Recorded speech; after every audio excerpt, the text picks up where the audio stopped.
Coucou les amis! On va faire la fête, c'est ça! Ouais, on prend les instruments de musique. Ok, allez, c'est parti! Aujourd'hui c'est Saba, c'est un jour de fête. Aujourd'hui c'est Saba, c'est un jour de joie. La la la la la la la la la la la la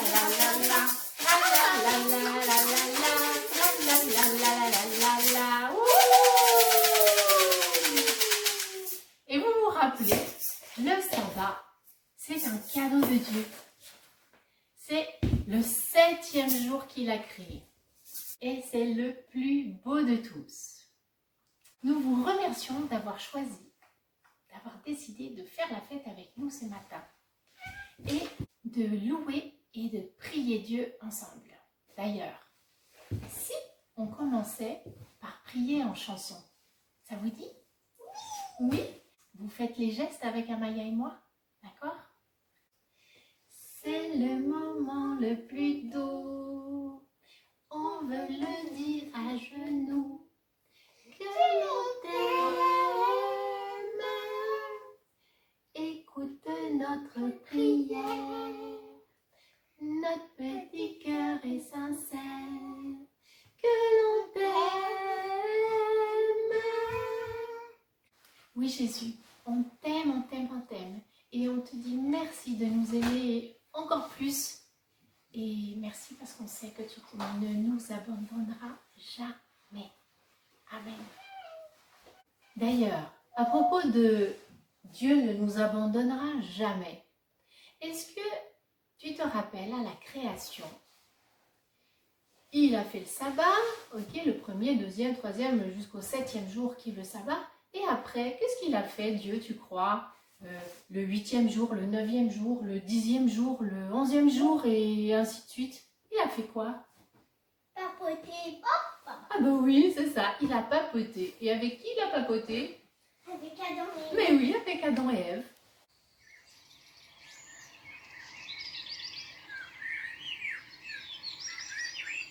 Adam et Ève passaient leur journée à se promener dans ce magnifique jardin que Dieu leur avait créé.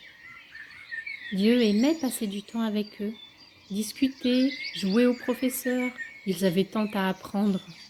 C'était super de passer du temps ensemble tous les jours.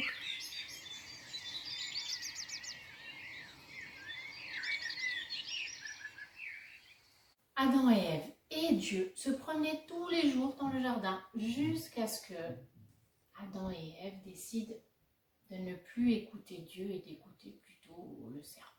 Du coup, ils ont croqué dans le fruit et du coup, une fois qu'ils avaient désobéi, ils ne pouvaient plus être avec Dieu tous les jours comme ça. C'était super triste. Mais Dieu ne les a quand même pas abandonnés.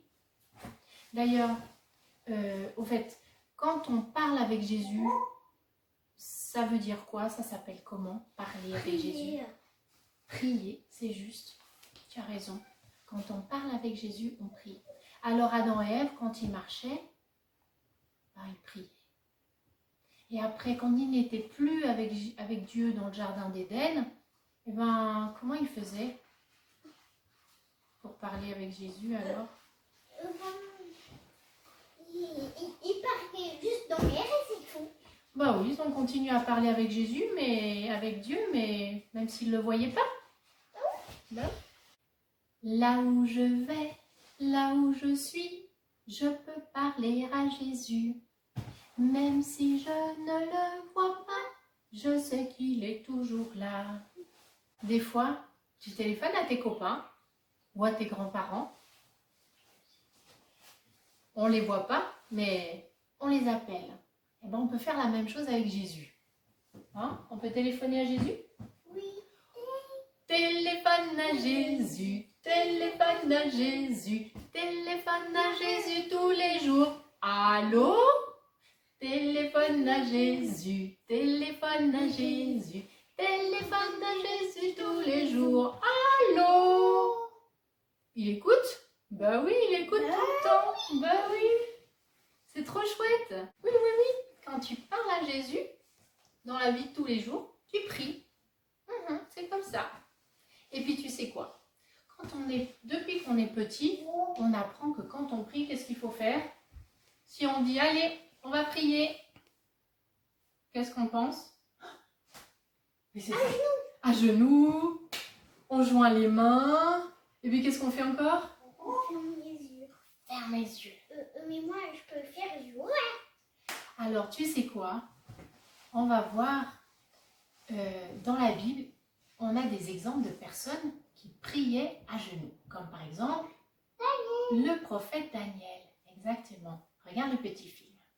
La Bible nous dit que 3 fois par jour, Daniel se mettait à genoux à la fenêtre ouverte de sa chambre pour prier et louer Dieu. Et du coup, tout le monde pouvait le voir parler à son Dieu. Tu vois, il avait besoin 3 fois par jour d'aller parler à son Dieu, à son Créateur. Même si ça pouvait être dangereux pour lui, il le faisait. Comme Daniel, je prierai l'Éternel sans jamais trembler ni me décourager. Comme Daniel, oh mon Dieu, je t'appelle, je n'aurai pas peur. Tu es mon Dieu et mon Sauveur. Je veux rester fidèle, je prie à l'Éternel. Tu es le Dieu présent, ici et maintenant. Mais oui, Dieu est toujours présent, toujours ici, maintenant, avec toi. Est-ce que tu sais pourquoi on se met à genoux pour prier? Non. Eh bien, parce que c'est un signe de respect. Parce que notre Papa du ciel, c'est le plus grand, le plus fort et le plus puissant.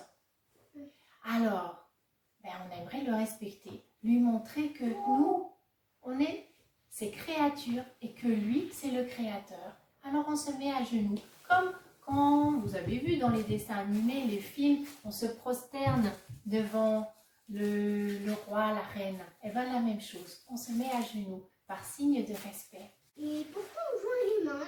Et pourquoi on joint les mains? Ça, c'est une super bonne question. Cette habitude de joindre les mains pour prier, elle est venue, mais vraiment très longtemps après que Jésus soit déjà monté au ciel. Et en fait, je vais essayer de te faire un peu deviner avec une corde. Quand on veut faire prisonnier quelqu'un, On utilise une corde. on utilise la corde. Et qu'est-ce qu'on peut faire avec cette corde? L'attacher. Lui attacher les mains. Viens, attache-moi les mains. Ah ouais, on doit mettre les deux mains ensemble pour pouvoir attacher les mains. Et du coup, on a les mains jointes. Bon, qu'est-ce que ça veut dire alors? En fait, Pourquoi quand on prie, on doit joindre les mains? Moi, je trouve que c'est seulement pour une chose très importante dans nos guerres ou des trucs comme ça. en temps de guerre, on prie. Toi, tu penses qu'il faut prier les mains jointes quand c'est quelque chose de très important? Et qui fait un peu peur. En fait,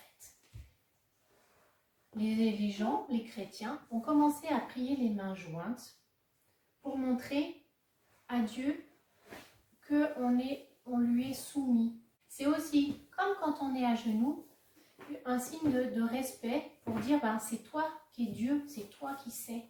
Moi, j'accepte ce que tu décides, ce que tu sais, ce que tu fais. Voilà, c'est pour ça qu'on joint les mains. Pourquoi est-ce que vous pensez qu'on ferme les yeux quand on prie? Je me suis renseignée, j'ai regardé un petit peu comment ça se fait qu'on doit fermer les yeux. Ouf, vous avez entendu, j'ai dit qu'on doit fermer les yeux. En fait, quand on a les yeux ouverts, il y a tellement de choses à regarder. Et puis du coup, peut-être... Mais quand on ferme les yeux, il y a aussi plein de choses à regarder. C'est ça. Donc souvent, on nous dit ferme les yeux, ça va t'aider à te concentrer.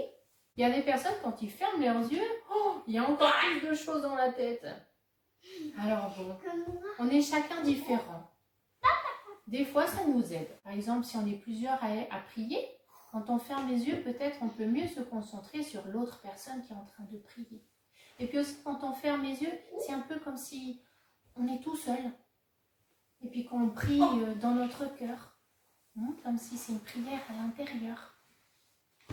Mais effectivement, nulle part dans la Bible, c'est marqué tu dois fermer les yeux quand tu pries. Donc, on fait un peu comme c'est le mieux, comme ça nous aide le mieux à être en relation avec Dieu, notre Papa du ciel. Il y a plusieurs histoires de personnes qui prient les yeux ouverts. Par exemple, David, le roi David, dans le psaume 123, il dit « Je lève les yeux vers le ciel, là où tu habites. » Il y a des personnes qui prient les yeux ouverts, les yeux fermés, il y a des personnes qui prient à genoux, mais pas que. Dans la Bible, il y a des exemples de personnes qui ont prié debout. Par exemple, dans les histoires avec Moïse, il y a tout le peuple qui prie debout à l'Éternel. Il y a aussi, on peut aussi prier, il y a des exemples dans la Bible où il dit que la personne s'est prosternée. Ça veut dire se mettre comme ça, comme pour le roi. Il y a aussi des exemples où, par exemple, le prophète Néhémie, il a dit qu'il était assis pour prier. Il y a des personnes aussi qui prient avec les mains levées comme ça. C'est aussi marqué dans la Bible. Il y avait même des gens qui ont prié, mais complètement couchés par terre, avec le visage dans la terre. Oui, comme ça, c'est ça. Exactement. Et il y a, par exemple, le roi David. Lui, tu sais ce qu'il faisait pour prier et louer Dieu?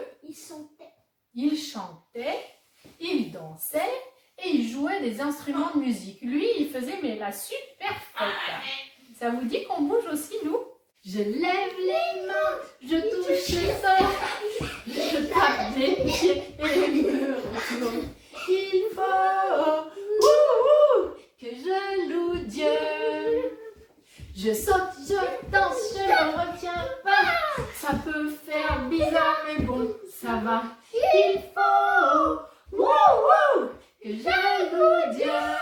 Dans la Bible, Dieu n'a pas dit « Alors, écoutez bien, si vous voulez me parler, vous devez faire comme ci, comme ça, pas comme ci, pas comme ça, vous mettre dans telle position, pas dire ci, pas dire ça. » Non.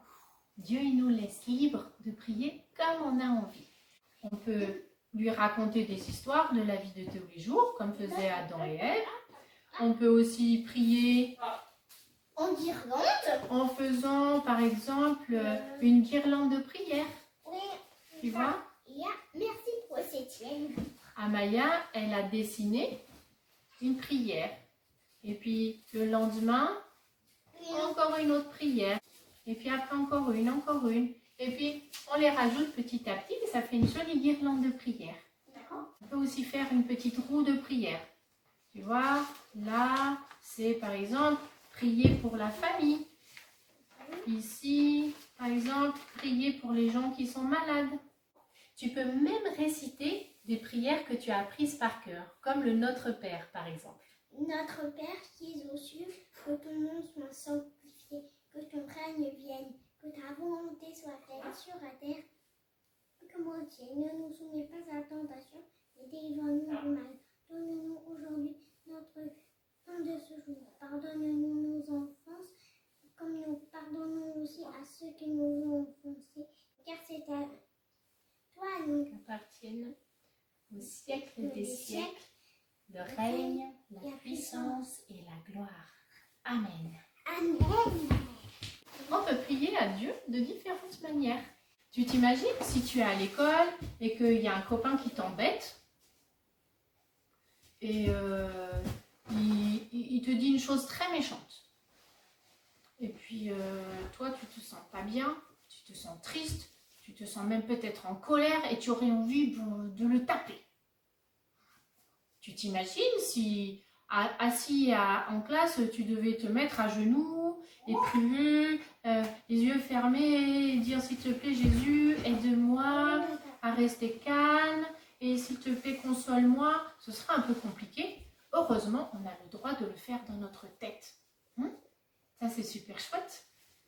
Mais alors, on peut prier comme on veut, où on veut, Mais quand on est avec un groupe de personnes et qu'on nous donne une consigne, par exemple, mettez-vous à genoux, s'il vous plaît, on va faire la prière. Évidemment, il faut respecter la consigne, c'est normal. Mais quand tu es tout seul ou avec ta famille, vous pouvez décider ensemble comment vous allez parler à Dieu. Tu peux parler à Dieu, tu sais, même quand tu as fait une grosse bêtise. Pas une bêtise comme ça, mais vraiment même une très très très grosse comme ça. Une grosse comme cet appart. Tu peux, comme l'appartement, oui. Tu peux parler à Dieu même si tu as fait une grosse bêtise. Tu sais, dans l'histoire de Jonas, le prophète Jonas, Dieu lui dit, va à Ninive, va dire à tous les gens qui habitent à Ninive qu'ils sont tellement méchants, ils font tellement n'importe quoi que moi, alors j'en ai marre, je vais les détruire. Dieu va détruire tout le monde, ça veut dire qu'il va les tuer. Regarde le film. Lorsque le roi apprit la nouvelle, tout de suite, il se repentit. Nous avons mal agi. Dieu, nous avons mal agi. Aie pitié de nous. Pardonne-moi, pardonne mon peuple. Sois miséricordieux, Seigneur. Pardonne-nous. Dieu, il en avait marre. Il a dit maintenant ça suffit, ils veulent rien écouter, alors je vais détruire la ville avec tout le monde qu'il y a dedans. Et puis les gens ont dit oh, c'est vrai, on n'a pas fait les choses bien, pardon, pardon, pardon. 1000 fois pardon. 1000 fois pardon. Et Dieu a pardonné. Donc tu vois, il ne faut pas avoir peur. Même quand tu as fait une énorme bêtise, Dieu il pardonne. Si tu es sincère dans ton cœur, Dieu va te pardonner. Il va te pardonner, te consoler, prendre soin de toi. Tu es le Dieu fidèle, tu ne changes pas. Tu ne me lâches pas, tu es près de moi. Je fais appel à toi, je sais tu répondras. Tu m'entoures de tes bras, tu prends soin de moi. Tu es le Dieu fidèle, tu ne changes pas. Tu ne me lâches pas, tu es près de moi. Tu sais quoi? Est-ce que tu penses que tu peux parler à Dieu quand tu es super en colère contre Dieu? Et on a le droit d'être fâché contre Dieu. Tu penses? Oui. Et il ne va pas nous en vouloir, il ne va pas nous abandonner parce qu'on est fâché. On pourrait être fâché avec Dieu, hein, parce qu'on s'attendait à quelque chose et en fait, ça ne se passe pas. Hein? Jonas s'était construit une cabane à l'extérieur de la ville, afin d'observer ce qui allait se passer. Mais voilà, Seigneur. Maintenant, qu'est-ce qu'ils vont dire de moi? Moi qui est venu et qui ai dit ce qui allait se passer, t'as pas détruit Ninive. Voilà. Il a fallu juste que le roi se réponde, qu'il te demande pardon pour lui et son peuple, et t'as entendu sa prière. C'est pour ça que je voulais pas venir, parce que je savais que t'allais écouter leurs prières. Je comprends pas. Tu vois, Jonas, il s'est vraiment pas fâché fort avec Jésus, hein, avec Dieu. Il ne comprenait pas. Et tu sais ce qu'il a fait, Dieu? Il l'a aidé. Il l'a aidé à comprendre pourquoi il avait été gentil, pourquoi il avait pardonné aux gens de Ninive. Et il l'a aidé à se sentir mieux. Il a pris soin de Jonas. On a le droit d'être fâché avec Dieu. Et Dieu, il ne va pas se fâcher avec nous. Au contraire, il va prendre soin de nous. Pour Dieu, ce qui est important, c'est qu'on puisse lui parler, lui dire ce qu'on a sur le cœur. Dieu, il n'aime pas quand on fait semblant. On dit « Ah oui, tout va bien, je t'aime, je suis super content ». Il sait ce qu'on a dans notre cœur. Il préfère qu'on lui dise vraiment « Si tu es fâché, ben dis-le ». Connecte-toi à Jésus. Oui, tu peux tout lui raconter. Connecte-toi à Jésus. Oui, il est prêt à t'écouter. Approche-toi de lui. Il veut te rencontrer. Il est près de toi. même si tu ne le vois pas. Tu sais, il a promis, il a promis, il ne t'abandonnera jamais. Connecte-toi à Jésus, oui tu peux tout lui raconter. Connecte-toi à Jésus, il est prêt à t'écouter. Toujours, toujours prêt à t'écouter. Quoi que tu aies à lui raconter. Quand tu doutes, quand tu ne crois plus, eh ben, c'est pas grave. Justement, connecte-toi à Jésus. Prie et tu verras, il te répondra. Regarde l'histoire de Gédéon. Seigneur, tu m'as dit que tu m'avais choisi moi pour délivrer Israël. Mais j'ai besoin d'un signe. Seigneur, je te demande que demain, cette peau de mouton soit mouillée. Oui, parce que la rosée va tomber et j'aimerais que ça soit mouillé et que tout son tour soit sec. C'est un signe et comme ça je saurai que tu m'as choisi. Voilà, Seigneur, que nous sommes le matin. La rosée, comme d'habitude, est bien tombée. Ah, ça s'est mouillé. Ah, est-ce que c'est vraiment le signe? Et ça, c'est sec. Mais Seigneur, j'ai toujours le doute en moi. Est-ce que c'est vraiment toi qui m'as choisi? Laisse-moi te demander encore un signe. Que demain matin, la peau de mouton, lorsque je vais venir, elle soit sèche. Et que tout le tour soit mouillé. Et comme ça, je serai Seigneur avec ces signes que c'est toi qui m'as choisi. Voilà, Seigneur, que nous sommes le matin. La rosée, comme d'habitude, est bien tombée. Elle est sèche. C'est bien mouillé. Seigneur, c'est toi qui m'as choisi. Merci. Si tu es découragé, que tu n'as envie que d'une chose, c'est pleurer, pleurer, pleurer et encore pleurer, que tu en as trop marre, que tu te demandes ce que tu fais sur cette terre, que ça va tellement pas, eh bien tu peux aussi prier à Jésus. Tu peux te rapprocher de lui, te connecter et il prendra aussi soin de toi. C'est ce qu'a fait Élie, le prophète Élie. Il était dans une grotte et Dieu s'adresse à Élie et lui dit de bien écouter qu'il va passer. Du vent, mais Dieu n'est pas dans le vent. Un tremblement de terre, mais Dieu n'est pas dans le tremblement de terre. De feu, mais Dieu n'est pas dans le feu. Une brise légère, c'est Dieu qui les visite. Oui, Seigneur. on va chanter une chanson qui montre que Dieu, il est grand, il est fort, mais comme dans l'histoire d'Élie, il va nous parler tout doucement, être tout doux avec nous. Doucement, doucement, Dieu aimerait te parler. Doucement, doucement, tu peux l'écouter. Dieu aimerait partager avec toi tous ses secrets. Doucement, doucement, tu peux l'écouter.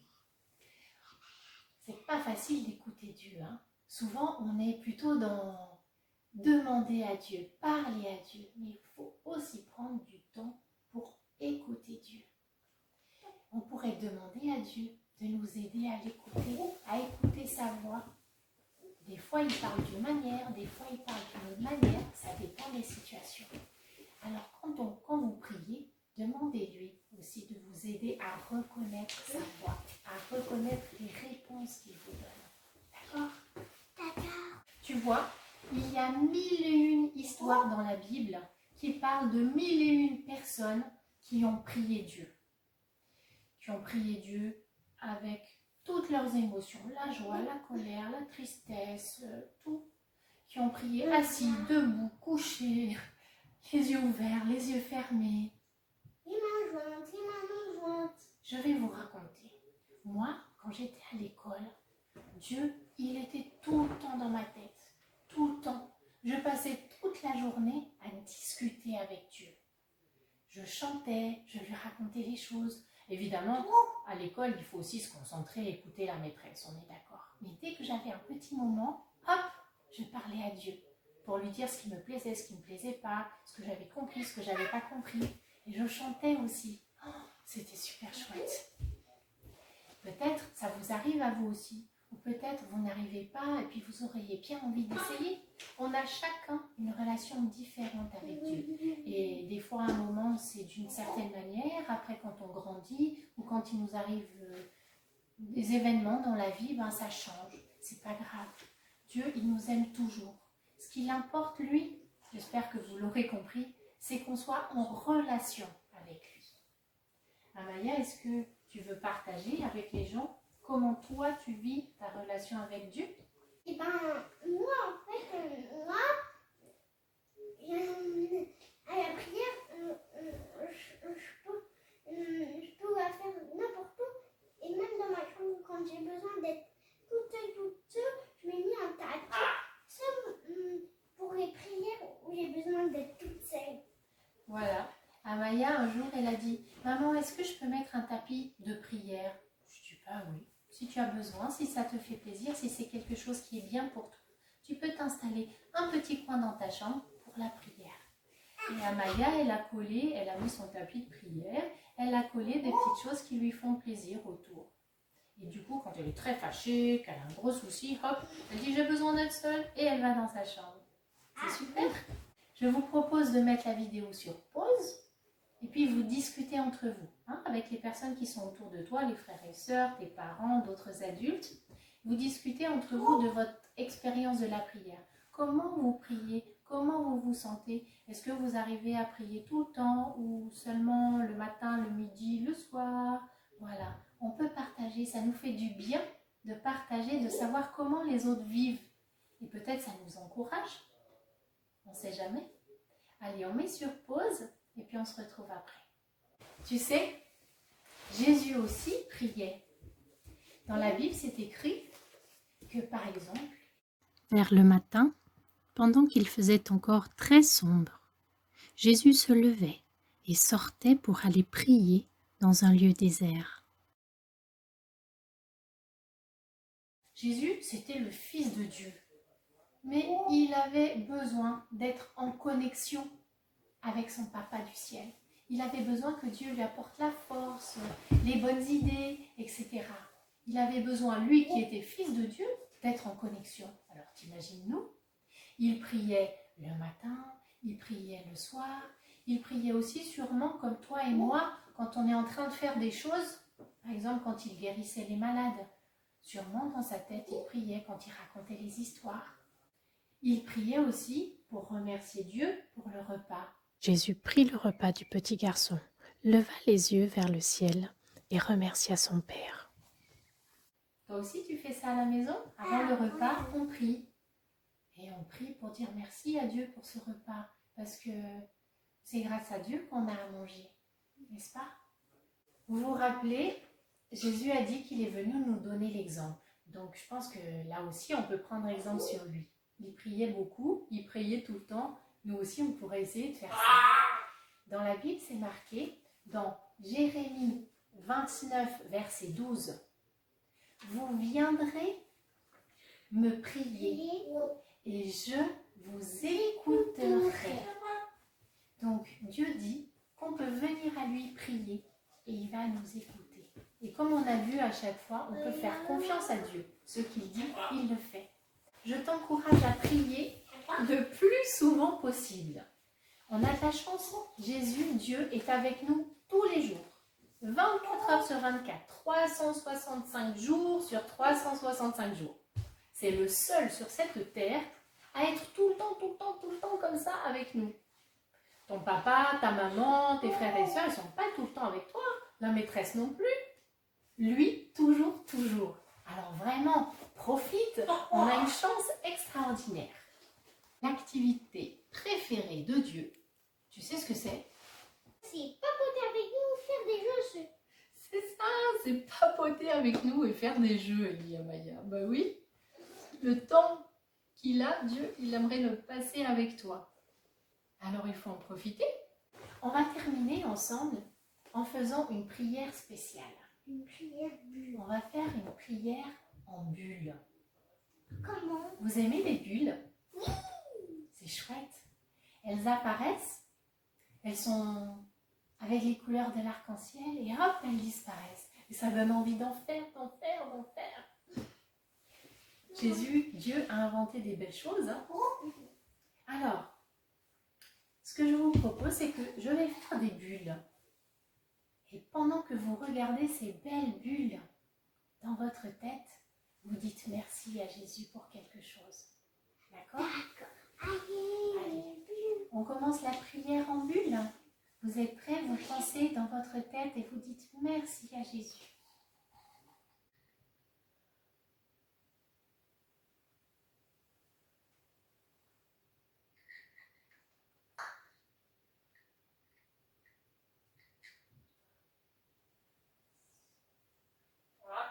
Attends, hein. Hop, hop.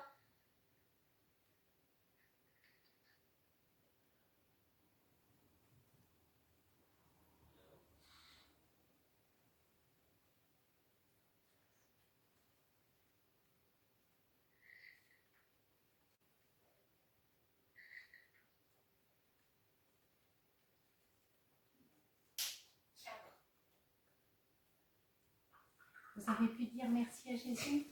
On a toujours, même quand ça ne va pas, des sujets de reconnaissance, des choses qui vont bien et c'est grâce à Dieu. Et vous savez quoi? Même quand ça ne va pas, Dieu est là et il vous soutient. Vous pouvez lui faire confiance. On vous souhaite une toute belle semaine où vous pourrez profiter le plus que vous pouvez de parler à votre Papa du ciel, à votre Créateur. N'oubliez pas, ça lui fait super plaisir et vous verrez, à vous, ça vous fera super plaisir aussi. On vous souhaite une bonne semaine et on se dit au revoir. Au revoir Tous les amis, fini pour aujourd'hui. Revenons tous samedi prochain. Au revoir tous les amis. Au revoir. Bisous, bisous.